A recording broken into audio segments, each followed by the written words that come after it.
بیت الفلاح بلدیہ گنج اعظم گڑھ سے ہے، میں حضرت سے دستبستہ درخواست کرتا ہوں کہ تشریف لائیں اور اپنے واعظ سے ہم سامعین کو محسوس فرمائیں۔ حضرت والا تشریف لائیں۔ آج کے اس خوبصورت جلسے کی سرپرستی فرما رہے ہیں حضرت مولانا بدیع السماء صاحب قاسمی مدرسہ الاولانی محتمی مدرسہ عربیہ انجمن اسلامیہ عنوان۔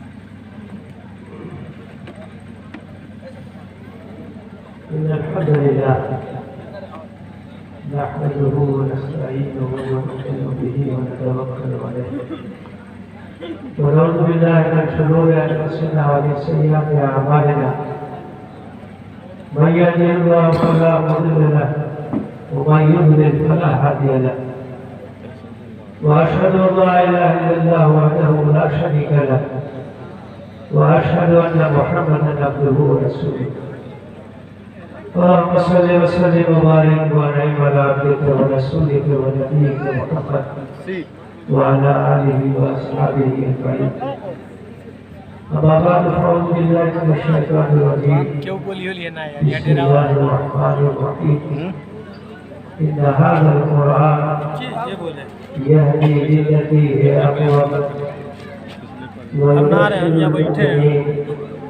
الذين آمنوا الصالحات أن لهم أجرا كبيرا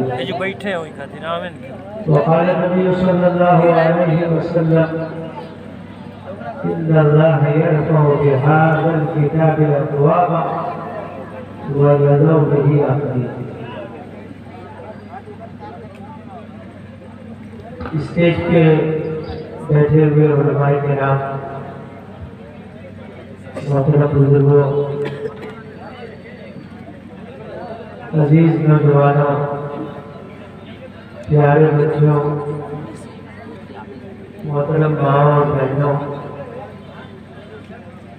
میرے لیے یہ بڑی سعادت کی بات ہے کہ آپ کے درمیان حاضر ہونے اور کچھ باتیں عرض کرنے کا موقع مل رہا ہے۔ آج کا پروگرام جیسا کہ اس کے اعلان اور بینر سے واضح ہے کہ اس میں دو چیزوں کا ذکر ہے، اعجاز قرآن کانفرنس اور جشن ردائے تکمیل حفظ قرآن۔ محترم سامعین، قرآن ایک معجزہ ہے، اور معجزہ اس چیز کو کہتے ہیں جو اللہ کی جانب سے اپنے رسول اور اپنے نبی کو نبوت کی نشانی اور دلیل کے طور پر دی جاتی ہے، اور چونکہ وہ ایسی چیز ہوتی ہے کہ اس جیسی چیز پیش کرنے سے انسان عاجز ہے، انسانوں کے بس کی بات نہیں ہوتی، اسی لیے اسے معجزہ کہتے ہیں۔ معجزہ کا مطلب ہے عاجز کر دینے والی چیز، اس کی نظیر پیش کرنے سے انسان حاصل ہے۔ ظاہر ہے کہ جب کوئی انسان یہ کہتا ہے کہ میں اللہ کا رسول ہوں، میں اللہ کا نبی ہوں،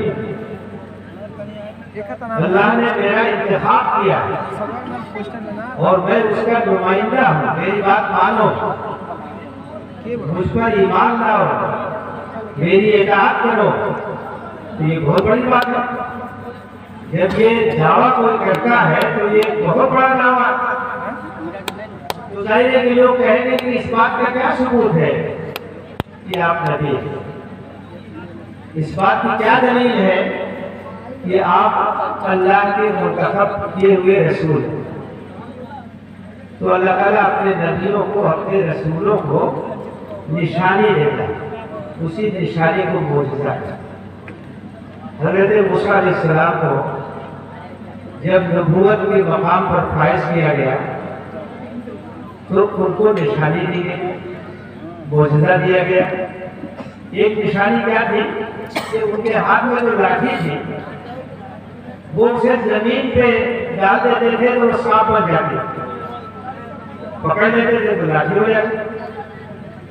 یہ نشانی انسان ایسا نہیں کر سکتا، کوئی آدمی اپنی لاٹھی زمین پہ ڈال دے تو سانپ نہیں بنے گی۔ حضرت موسیٰ علیہ السلام کو اللہ تعالیٰ نے یہ نشانی دی، اور دوسری نشانی تھی کہ اپنا ہاتھ گریبان میں ڈال کے نکالتے جو چمکتا ہے۔ جب گئے فرعون کے سامنے، اس کی قوم کے سامنے اپنی نبوت کا اعلان کیا تو انہوں نے کہا کہ کیا نشانی ہے؟ نشانی دکھائی یہ معجزہ، یہ دلیل ہے۔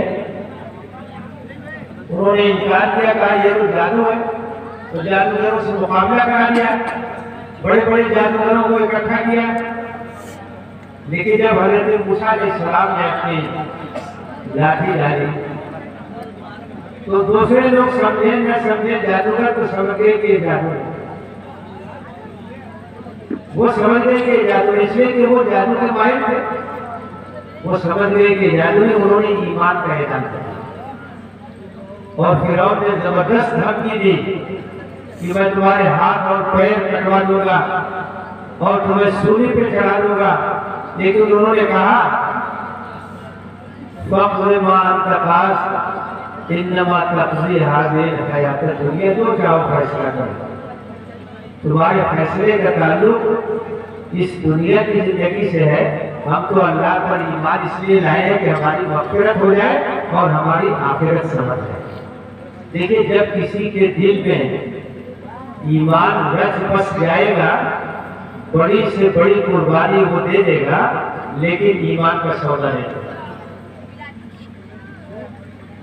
مر جائیں گے، ایمان کا سودا نہ کریں گے، ایسا نہ کریں گے، کبھی ایسا نہ کریں گے، وہ ایمان نہ۔ تو ہر نبی کو نشانی دی گئی جسے ہم معجزہ کہتے ہیں۔ آپ غور کیجئے کہ جناب محمد رسول اللہ صلی اللہ علیہ وسلم کو جو اصل نشانی دی گئی، جو اصل معجزہ دیا گیا، نبوت میں جو دلیل دی گئی، وہ کیا چیز ہے؟ بخاری شریف کی روایت ہے، اللہ کے رسول صلی اللہ علیہ وسلم نے فرمایا ما من الانبیاء نبی الا اوتی من الآیات ما مثله آمن علیہ بشر وان الذی اوتیته وحی اوحاہ اللہ الی وانی لارجو ان اکون اکثرهم تبعا یوم القیامہ۔ آپ نے کہا کہ ہر نبی کو ایسی نشانی دی گئی جس پہ غور کر کے انسان ایمان لا سکتا ہے، اور مجھے جو نشانی دی گئی یہ وحی الہی ہے، یہ قرآن مجید ہے جو اللہ نے میری طرف وحی کیا، اور مجھے امید ہے کہ قیامت کے دن میرے ماننے والوں کی تعداد سب سے زیادہ۔ قرآن مجید دلیل نبوت محمدی ہے، یہ معجزہ ہے، اور قرآن مجید میں کئی جگہ پر چیلنج کیا گیا ہے کہ اگر تم اسے اللہ کی کتاب نہیں مانتے تو اس جیسی کوئی کتاب پیش کر دو، چند سورتیں پیش کر دو، چند آیتیں پیش کر دو، اور تمہارے جتنے مددگار ہیں سب کو اکٹھا کر دو۔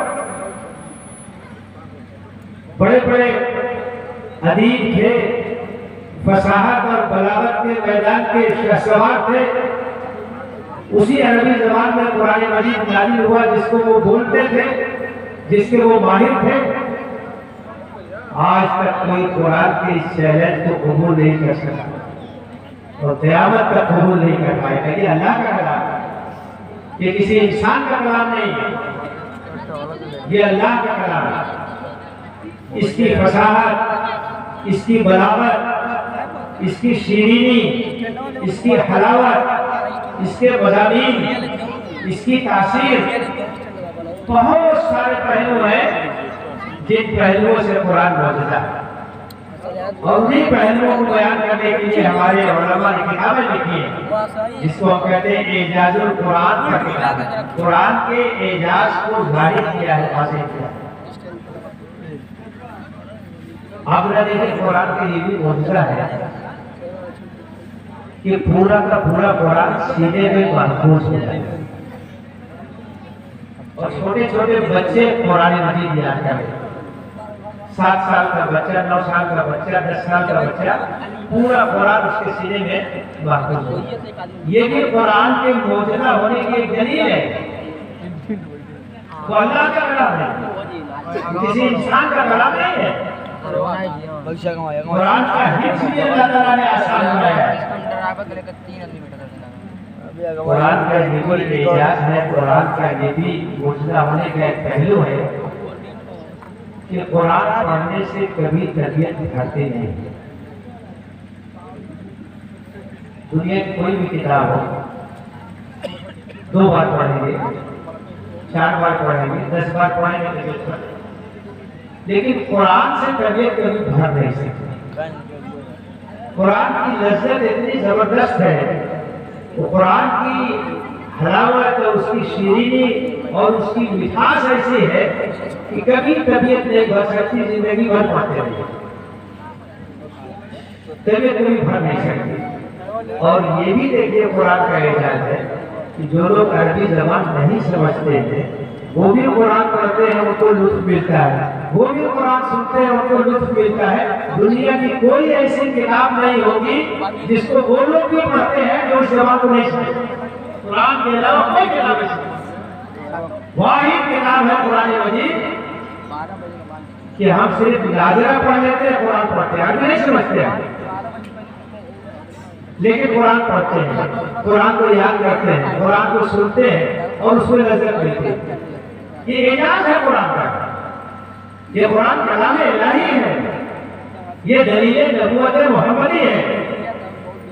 اور ایک پہلو سے آپ غور کیجئے، اس سے پہلے جتنے نبی آئے کسی خاص زمانے کے لیے آئے، کسی خاص پیریڈ کے لیے آئے، کسی خاص وقت کے لیے آئے، اور آخری رسول جناب محمد رسول اللہ صلی اللہ علیہ وسلم یہ قیامت تک کے لیے نبی اور رسول ہے۔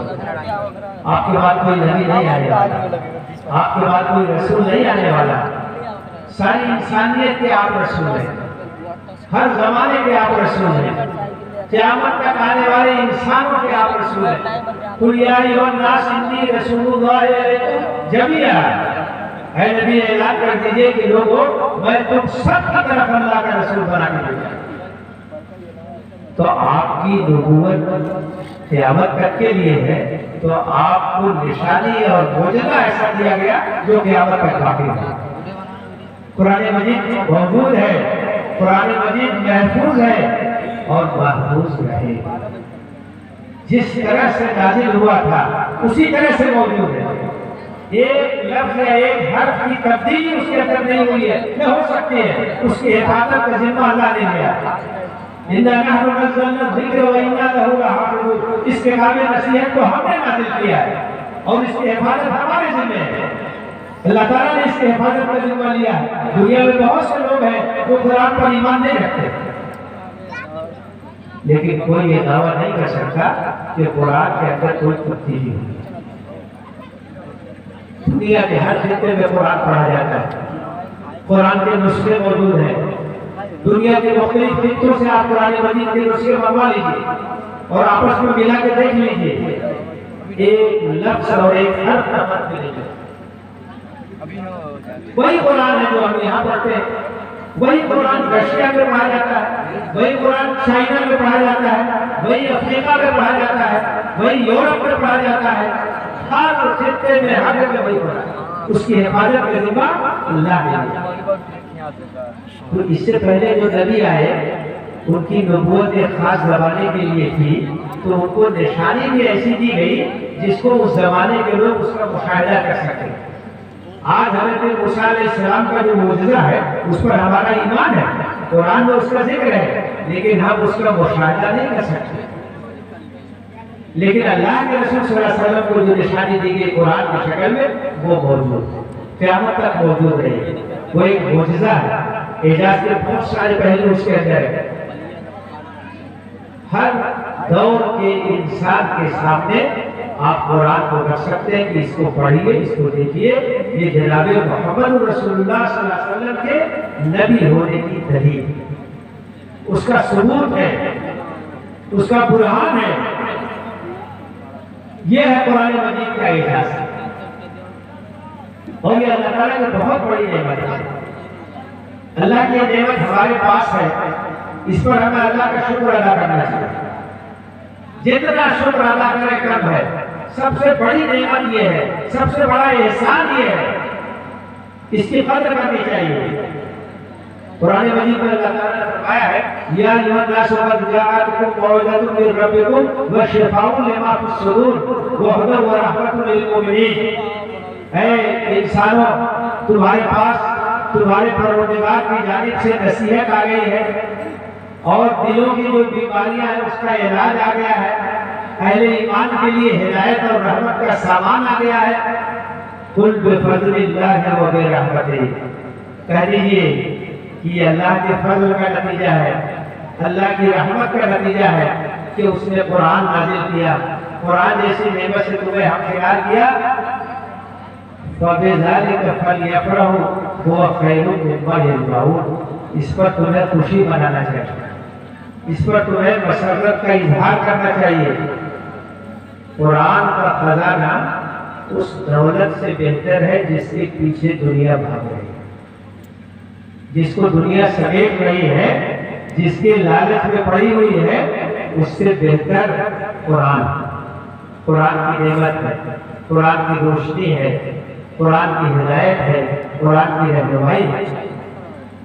تو میرے بھائیوں، عام طور سے ایسا ہوتا ہے کہ جو چیز آسانی سے مل جاتی ہے انسان اس کی قدر و قیمت کو نہیں جانتا، اور جو چیز مشکل سے ملتی ہے تو اس کی قدر و قیمت کو انسان پہچانتا ہے۔ قرآن بہت آسانی سے ہم کو مل گیا، جس گھر میں پیدا ہوئے وہاں قرآن مجید موجود ہے، ہمارے مدرسے میں قرآن مجید موجود ہے، ہماری مسجدوں میں قرآن مجید موجود ہے، اس لیے ہم قرآن کی عظمت کو نہیں سمجھ رہے، قرآن کی اہمیت کو نہیں سمجھ رہے۔ جو لوگ اس سے محروم ہیں وہ جب قرآن تک پہنچتے ہیں بھٹکنے کے بعد، تاریکیوں میں برسہ برس اپنی زندگی گزارنے کے بعد، تو وہ قرآن کی قدر کرتے ہیں کہ کتنی بڑی چیز ہے جس سے ہم محروم ہیں۔ میرے بھائیوں، میرے بزرگوں، قرآن کے نازل ہونے کا مقصد کیا ہے، اس کو اپنے نگاہوں میں سامنے رکھیں۔ قرآن مجید کے نازل کرنے کا مقصد کیا ہے، قرآن کا فائدہ کیا ہے، یہ اپنے نگاہوں کے سامنے رکھیں۔ قرآن کا ایک فائدہ تو یہ ہے کہ قرآن اللہ کا کلام ہے۔ اللہ کا کلام جب ہم پڑھتے ہیں تو ہم کو ایک ایک حرف پر نیکی ملتی ہے۔ اللہ کے رسول نے فرمایا کہ ایک ایک لفظ پہ 10 نیکی ملتی ہے۔ آپ نے کہا کہ الف لام میم، یہ ایک لفظ نہیں، الف الگ ہے، لام الگ ہے، میم الگ ہے، ایک ایک حرف پر 10 نیکی۔ تو قرآن ثواب کا ذریعہ، اجر کا ذریعہ، کیونکہ اللہ کا کلام، قرآن کو پڑھنا اللہ کا کلام پڑھنا ہے۔ اسی کے ساتھ ساتھ قرآن شفا بھی ہے، بیماریوں کا علاج بھی ہے، اللہ نے اس کے اندر شفا بھی رکھا ہے۔ سورہ فاتحہ کو شافیہ بھی کہا جاتا ہے، قرآن کی برکت ہے، قرآن کی تاثیر ہے۔ قرآن کا بنیادی مقصد یہ ہے کہ قرآن ہم کو صراط مستقیم کی رہنمائی کرتا ہے، ہدایت کا سرچشمہ ہے، زندگی گزارنے کا راستہ بتاتا ہے، کیا کرنا ہے کیا نہیں کرنا ہے یہ بتانے والی کتاب قرآن مجید ہے۔ اللہ تعالیٰ نے فرمایا ان ھذا القرآن یہدی للتی ہی اقوم، یہ قرآن وہ راستہ دکھاتا ہے جو سیدھا راستہ ہے، جنت کی طرف لے جانے والا راستہ، اللہ سے قریب کرنے والا راستہ، صراط مستقیم۔ ان ھذا القرآن یہدی للتی ہی اقوم، یہ قرآن وہ راستہ بتاتا ہے جو سیدھا راستہ ہے۔ وَيُبَشِّرُ الْمُؤْمِنِينَ، اور یہ قرآن بشارت دیتا ہے ان اہل ایمان کو، الذین یعملون الصالحات، جو نیکی کرتے ہیں، نیک اعمال کرتے ہیں، ان لہم اجرا کبیرا، کہ ان کے لیے بہت بڑا اجر ہے، ان کے لیے جنت ہے، ان کے لیے مغفرت ہے، اللہ تعالیٰ ان کے درجات کو بلند کرے گا۔ تو میرے بھائیوں، میرے بزرگوں، میری ماں اور بہنوں، قرآن مجید کا بنیادی مقصد کیا ہے؟ ہدایت، رہنمائی، گائیڈ بک ہے، زندگی گزارنے کا راستہ بتانے والی کتاب ہے۔ اس کتاب سے رہنمائی حاصل کرنا ہے، ہدایت حاصل کرنا ہے۔ اگر ہم اس کتاب سے رہنمائی نہیں حاصل کریں گے تو ہماری مثال جانتے ہیں کیا ہوگی؟ سورہ جمعہ میں اللہ تعالیٰ نے یہود کے بارے میں فرمایا ہے، مثل الذین حملوا التوراۃ ثم لم یحملوها کمثل الحمار یحمل اسفارا۔ ان لوگوں کی مثال جن کو توریت کا حامل بنایا گیا، توریت کی امانت دی گئی اور پھر انہوں نے اس کا حق نہیں ادا کیا، ان کی مثال گدھے جیسے ہے۔ وہ گدھا جس کی پیٹھ پر کتابوں کا گٹھر لگا، گدھے کی پیٹھ پر بخاری شریف لاد دیجیے، کوئی فائدہ اٹھائے گا؟ کتابوں کا انبار لاد دیجیے، کوئی فائدہ اٹھائے گا؟ اللہ تعالیٰ کہتا ہے کہ یہود کی مثال جن کو توریت دی گئی تھی کہ اس کو پڑھو، اس پر عمل کرو، اس کی تعلیمات کو عام کرو، انہوں نے توریت کا حق نہیں ادا کیا، نہ اپنی زندگی کو منور کیا، نہ توریت کی تعلیم کو عام کیا، تو اللہ تعالیٰ نے کہا کہ ان کی مثال گدھے جیسی۔ تو آپ یہ سوچئے کہ اگر مسلمان قرآن کا حق نہیں ادا کرے گا تو اس کی مثال بھی کیسی ہوگی؟ گدھے جیسی۔ توریت کی جگہ قرآن رکھیے کہ وہ لوگ جن کو قرآن کی امانت دی گئی اور انہوں نے اس کا حق نہیں ادا کیا، ان کی مثال گدھے جیسی ہے جس کی پیٹھ پر کتابوں کا گٹھر لگا ہوا۔ ہم اگر قرآن کا نہیں حق ادا کریں گے، اگر ہم قرآن کو اپنا پیشوا نہیں بنائیں گے، اگر ہم قرآن سے رہنمائی نہیں حاصل کریں گے، اگر ہم قرآن کی تعلیمات کو عام نہیں کریں گے، ہماری مثال بھی وہی ہے۔ کیونکہ نہ تو اللہ تعالیٰ کی یہود سے کوئی دشمنی ہے، نہ ہم سے کوئی رشتہ داری ہے، اللہ کا قانون اٹل ہے۔ ایک ہی جرم جو یہود کریں گے اس کی جو سزا ہوگی، وہی جرم اگر مسلمان کریں گے وہی سزا ہوگی۔ اس لیے ہمارے لیے جاننا ضروری ہے کہ قرآن مجید کے حقوق کیا ہے، اور جب تک قرآن مجید کے حقوق ہم ادا نہیں کریں گے اس وقت تک اللہ تعالیٰ ہماری مدد نہیں کرے گا، عزت اور سربلندی کا مقام نہیں مل سکتا۔ اللہ کے رسول صلی اللہ علیہ وسلم نے فرمایا تھا، ان اللہ یرفع بہذا الکتاب اقواما ویضع بہ آخرین۔ اس قرآن کے ذریعے اللہ تعالیٰ بہت سے لوگوں کو عزت بخشے گا اور بہت سے لوگ ذلیل ہوں گے، بہت سے لوگ رسوا ہوں گے۔ جو اس کا حق ادا کریں گے وہ معزز ہوں گے، وہ سربلند ہوں گے، اور جو اس کا حق نہیں ادا کریں گے ذلت اور رسوائی سے ان کو کوئی بچا نہیں سکتا۔ وہ زمانے میں معزز تھے مسلمان، وہ زمانے میں معزز تھے مسلمان ہو کر، اور ہم خوار ہوئے تاریخ قرآن، قرآن کا حق نہ ادا کرنے کی وجہ سے ہم ذلت اور رسوائی کا شکار ہیں۔ قرآن کے حقوق کیا ہے؟ قرآن مجید کے 5 حقوق ہیں، ان کو یاد رکھنا اور عہد کیجئے کہ ہم انشاءاللہ ان حقوق کو ادا کریں گے تاکہ اللہ کی تائید، اللہ کی نصرت، اللہ کی مدد ہمیں حاصل ہو۔ قرآن کا پہلا حق یہ ہے کہ ہم قرآن پر ایمان رکھتے ہیں، ہم قرآن کی تلاوت کرتے ہیں، پابندی کے ساتھ قرآن کی تلاوت کرتے ہیں، اللہ کا کلام ہے۔ کوئی دن ایسا نہ ہو جس دن ہم قرآن مجید کی تلاوت کریں۔ آپ اگر سوچیں رمضان کا مہینہ آ رہا ہے، رمضان میں لوگ قرآن پڑھتے ہیں، بہت اچھی بات، کیونکہ رمضان میں قرآن نازل ہوا، نزول قرآن کا مہینہ ہے، اس میں قرآن زیادہ پڑھنا چاہیے۔ لیکن اس کا یہ مطلب نہیں ہے کہ رمضان گزر جائے تو قرآن مجید لپیٹ کے رکھ لیں۔ قرآن تو اللہ کی کتاب ہے، قرآن کے ایک ایک لفظ پر نیکی ملتی ہے، اجر ملتا ہے، ثواب ملتا ہے۔ قرآن کی تلاوت روزانہ ہونی چاہیے، بلا ناغہ ہونی چاہیے۔ کسی دن نہ پڑھ سکیں تو بے چینی ہونی چاہیے۔ آپ دیکھیے لوگ اخبار پڑھنے کے آتے ہیں، اخبار پڑھنے کے لیے بازار چلے جاتے ہیں، ہوٹل میں جا کے بیٹھتے ہیں، کسی دن اخبار نہ ملے تو پریشان رہتے ہیں۔ یہ پریشانی قرآن نہ پڑھنے سے بھی ہونی چاہیے۔ قرآن سے ایسی محبت ہو، ایسا لگا ہو، ایسا تعلق ہو کہ روزانہ ہم قرآن مجید کی تلاوت کریں۔ کبھی اگر لگا ہو جائے تو پریشانی ہو، اس کی تلافی کی کوشش کریں۔ تو یہ قرآن کا حق۔ قرآن کا دوسرا حق یہ ہے جتنا ہو سکے قرآن کو یاد کریں۔ قرآن اللہ کا کلام ہے اور ہمارے سینے میں قرآن کا کچھ نہ کچھ حصہ ضرور رہنا چاہیے۔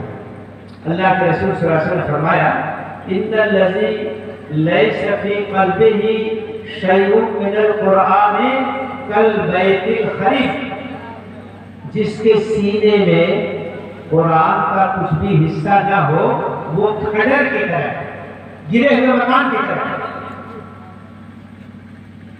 تو قرآن کو یاد کرنا ہے۔ اب جن لوگوں نے پورا قرآن یاد کر لیا یہ تو بہت ہی شرف کی بات ہے، یہ بہت سعادت کی بات ہے۔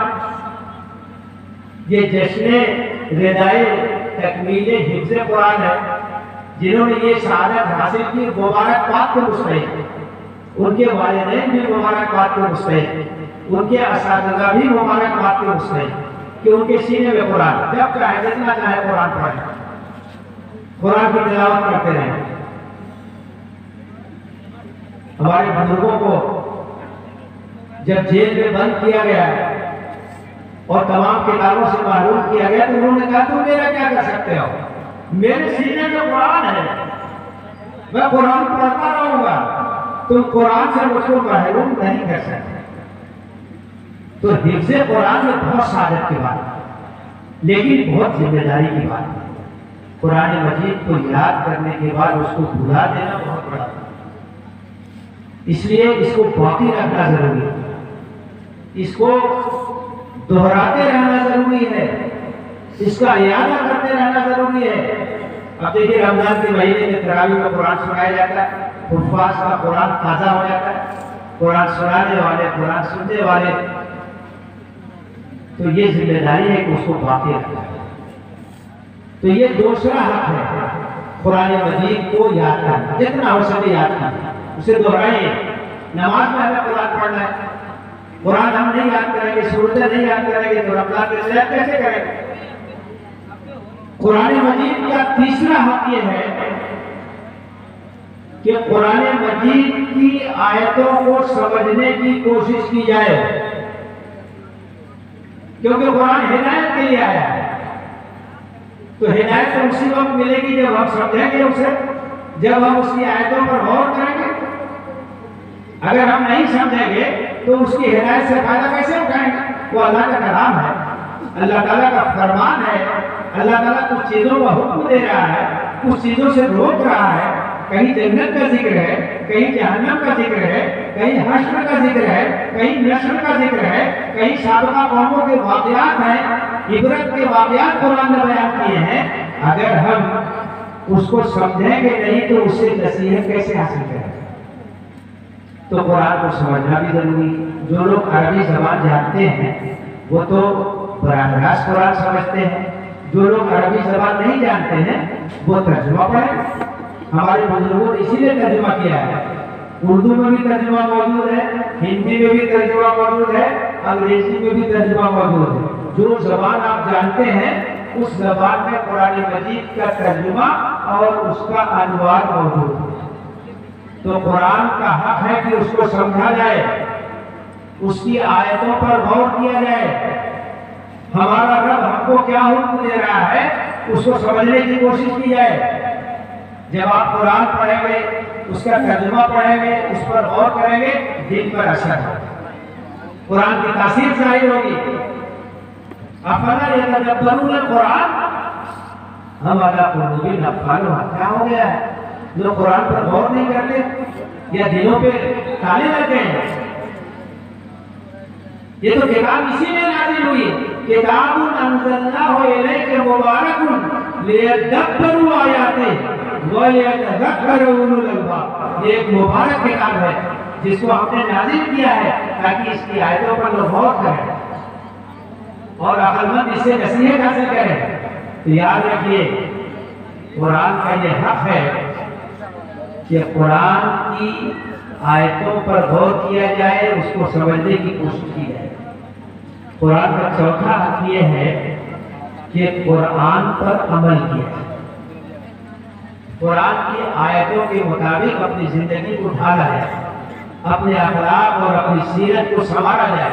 قرآن عمل کی کتاب ہے، یہ اللہ تعالیٰ کی جانب سے نازل ہونے والی کتاب ہے، اس لیے آئی ہے تاکہ ہم اس پر عمل کریں۔ صحابہ کرام رضوان اللہ تعالیٰ علیہم اجمعین، قرآن پڑھنے کا ان کا طریقہ یہ تھا، انہوں نے خود بیان کیا ہے کہ ہم نبی کریم صلی اللہ علیہ وسلم سے 10 آیتیں سیکھتے تھے، اس پر غور کرتے تھے، اس پر عمل کرتے تھے، اس کے بعد پھر 10 آیتیں سیکھتے تھے۔ فَتَعَلَّمْنَا الْعِلْمَ وَالْعَمَلَ جَمِيعًا، ہم نے علم اور عمل کو ایک ساتھ سیکھا ہے۔ پریکٹیکل کتاب ہے، عملی کتاب ہے، زندگی کو بدلنے والی کتاب ہے، اخلاق کو سنوارنے والی کتاب ہے، اللہ کی محبت پیدا کرنے والی کتاب ہے۔ اس کو اسی انداز سے پڑھنا چاہیے، جتنا پڑھیے سمجھنے کی کوشش کیجیے اور اس پر عمل کیجیے، اپنا جائزہ لیجیے کہ ہمارا عمل اس پر ہے کہ نہیں، اگر ہے تو اللہ کا شکر ادا کیجیے، استقامت کی دعا کیجیے، اور اگر عمل نہیں ہے تو ارادہ کیجیے کہ اس پر عمل کریں۔ آپ سوچئے کہ اگر روزانہ اگر 5 آیت بھی ہم اس طرح سے پڑھیں، اطمینان سے پڑھیں، اس کا ترجمہ پڑھیں، اس پر غور کریں اور یہ عزم کریں کہ ہم اس پر عمل کریں گے، تو روزانہ اگر 5 آیتیں اس طرح سے پڑھی جائیں تو ایک مہینے میں کتنی آیتیں ہوں گی؟ 150 آیتیں۔ ایک مہینے میں 150 آیتوں پر جو آدمی عمل کرے گا اس کی زندگی میں تبدیلی ہوگی کہ نہیں ہوگی؟ اس کے اخلاق، اس کے کردار، اس کی سیرت میں تغیر واقع ہوگا کہ نہیں ہوگا؟ بدلتا چلا جائے گا۔ قرآن اسی طرح سے انسانوں کو ڈھالتا ہے، قرآن نے اسی طرح سے صحابہ کرام کی جماعت کو تیار کیا۔ تو قرآن کا یہ حق ہے کہ قرآن پر عمل کیا جائے، ہم اپنی زندگی کے لیے اس کو رہنما بنائیں، اپنی زندگی کی بامور اس کے ہاتھ میں دے دیں۔ اور اس کے بعد قرآن مجید کا 5واں حق یہ ہے کہ قرآن کی تعلیمات کو عام کیا جائے، پھیلایا جائے۔ قرآن سب کے لیے ہے، اللہ رب العالمین کا کلام ہدی للناس ہے۔ اللہ تعالیٰ نے فرمایا شہر رمضان الذی انزل فیہ القرآن ہدی للناس وبینات من الہدی والفرقان۔ رمضان کا مہینہ وہ مہینہ ہے جس میں قرآن نازل کیا گیا، سارے انسانوں کے لیے ہدایت، اور اس کے اندر واضح دلائل ہیں، واضح نشانیاں ہیں، اور حق اور باطل کے درمیان فرق کرنے والے دلائل ہیں۔ قرآن سب کے لیے ہے۔ قرآن کا تعارف کرائیے، قرآن کا پریچے کرائیے، قرآنی تعلیمات کو عام کیجیے، عام انسانوں تک پہنچائیے، ان سے کہیے آپ کی کتاب ہے، ہماری بھی کتاب، سب کی کتاب ہے، کیونکہ یہ رب العالمین کی طرف سے آئی، سارے انسانوں کی ہدایت کے لیے آئی۔ تو قرآن کی تعلیمات کو عام کرنا، قرآن کا تعارف کرانا اور لوگوں کو بتانا کہ قرآن وہ کتاب ہے جو انسان کا تعلق اس کے رب سے جوڑتی ہے، قرآن وہ کتاب ہے جو رب سے تعلق پیدا کرتی ہے، دنیا کے اندر عدل اور انصاف اسی کے ذریعے قائم ہوتا ہے، انسانوں کے درمیان محبت اسی کے ذریعے سے قائم ہوتی ہے۔ قرآن نے وحدت انسانیت کی تعلیم دی ہے۔ قرآن نے کہا کہ جتنے انسان ہیں سب ایک ماں باپ کی اولاد ہیں۔ یا ایھا الناس انا خلقناکم من ذکر و انثی، کہہ دیجئے اے لوگوں ہم نے تم کو ایک ماں باپ سے پیدا کیا ہے، سب آدم ہوا کے اولاد۔ انسانیت کے رشتے کے لحاظ سے سب برابر ہے، انسانوں کو ایک مقام پر قرآن رکھتا ہے۔ وَلَقَدْ كَرَّمْنَا بَنِي آدم، قرآن کہتا ہے کہ ہم نے بنی آدم کو، انسانوں کو مکرم بنایا ہے، محترم بنایا ہے۔ اونچ نیچ نہیں ہونی چاہیے، چھوا چھوت نہیں ہونی چاہیے، کوئی بڑا ہے نہ کوئی چھوٹا، سب برابر ہے۔ کوئی بڑا اگر ہوتا ہے اپنے عمل کے ذریعے سے ہوتا ہے، اپنے کردار کے ذریعے سے ہوتا ہے، اپنے کیریکٹر کے ذریعے سے ہوتا ہے۔ پیدائش کی بنیاد پر کوئی بڑا کوئی چھوٹا نہیں ہوتا ہے۔ حضرت بلال حبشی رضی اللہ تعالیٰ عنہ حبشہ کے رہنے والے تھے، غلام تھے، سیاہ فام تھے، لیکن ان کے دل میں ایمان تھا۔ حضرت عمر بن خطاب رضی اللہ تعالیٰ عنہ کہتے تھے بلال سیدنا، بلال ہمارے سردار۔ یہ مقام اسلام نے دیا ایسا کو، انسان اپنے عمل سے آگے بڑھتا ہے۔ تو قرآن کے جو نظریات ہیں، قرآن کی جو تعلیمات ہیں، ان کے ذریعے سے انسانیت پیدا ہوتی ہے، محبت پیدا ہوتی ہے، امن قائم ہوتا ہے، عدل قائم ہوتا ہے، انصاف قائم ہوتا ہے۔ اور اللہ تعالیٰ نے یہ بتایا ہے کہ رسولوں کے آنے کا مقصد اور کتابوں کے نازل کرنے کا مقصد یہ ہے کہ سرزمین میں انصاف قائم ہو جائے۔ لقد ارسلنا رسلنا بالبینات، ہم نے اپنے رسولوں کو واضح نشانیوں کے ساتھ بھیجا۔ وانزلنا معهم الکتاب والمیزان، اور ان کے ساتھ شریعت اور میزان اتارا۔ لیقوم الناس بالقسط، کیوں؟ تاکہ لوگوں کے درمیان انصاف آئے، ظلم ختم ہو جائے، ناانصافی ختم ہو جائے، زیادتی ختم ہو جائے، کمزوروں کو ستایا نہ جائے۔ یہ قرآن کے نازل ہونے کا مقصد ہے، بتانے کی ضرورت ہے، عام کرنے کی ضرورت ہے، سمجھانے کی ضرورت ہے کہ قرآن کی تاثیر کیا ہے، قرآن کی تاریخ کیا ہے، قرآن میں کیسا انسان بنایا، قرآن میں کیسا معاشرہ بنایا، کیسا سماج بنایا، اور قرآن کی بنیاد پر کس طریقے کا سماج بنتا ہے اور کس طرح کی سوسائٹی بنتی ہے۔ میرے بھائی اور میرے بزرگوں، اپنے ہاتھ کی 5 انگلیوں پر قرآن مجید کے ان 5 حقوق کو یاد رکھیے۔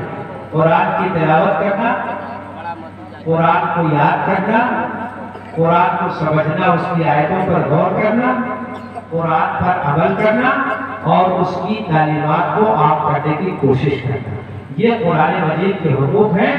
اگر ہم نے یہ طے کر لیا کہ ہم ان حقوق کو ادا کریں گے، ہمارے نوجوان ان حقوق کو ادا کریں گے، ہماری خواتین ان حقوق کو ادا کریں گے، تو آپ دیکھیں گے کہ اللہ کی تائید، اللہ کی نصرت، اللہ کی مدد شامل حال ہوگی، اور عزت اور سربلندی ہمیں حاصل ہوگی۔ دنیا میں بھی کامیاب ہوں گے اور آخرت میں بھی ہمیں کامیابی نصیب ہوگی۔ اللہ سے دعا ہے ہمیں قرآن کی عظمت کو سمجھنے کی توفیق دے، قرآن کے مقام اور اس کے مرتبہ کو سمجھنے کی توفیق دے، قرآن کے حقوق کو ادا کرنے کی توفیق دے۔ ہم قرآن کے ذریعے اپنی زندگی بھی روشن کریں اور قرآن کی تعلیمات کو سماج میں پھیلانے کی کوشش کریں۔ اللہ ہمیں اس کی توفیق دے، آمین۔ وآخر دعوانا ان الحمد للہ رب العالمین۔